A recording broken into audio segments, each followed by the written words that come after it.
12 trick है, the lines, ये 2 line हो गया, एंड ये, ठीक है, ये वाली line LX plus MY plus N equal to 0 form an isosceles triangle. Isosceles triangle किसे कहते हैं? जिसकी 2 साइड इक्वल होती है। देन हमारा जो कंडीशन है या ट्रिक है वो क्या हो जाएगा? L² minus M² upon LM equal to A minus B upon H। Okay, question देखते हैं। क्वेश्चन किस प्रकार आएंगे? If the lines 2x² plus 2kxy minus 3y² equal to 0 and 3x plus 2y equal to 5 form an isosceles triangle, then K की value हमें find करना है और हमें कंडीशन पता है।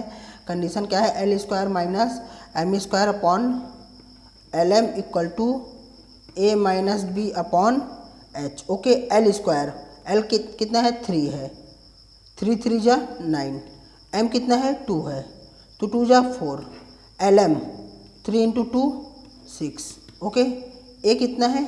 2 माइनस B कितना है? -3। ओके, -3, H कितना है? K, जिसकी वैल्यू हमें फाइंड करना है। ओके, तो 5/6 इक्वल टू 5/K, तो 5 से 5 कैंसिल हो गया, तो K की वैल्यू आ गई 6। ओके, ट्रिक देख लीजिए फिर से। ट्रिक क्या है? L² minus M² upon LM equal to A minus B upon H। Okay, trick number 12। Okay.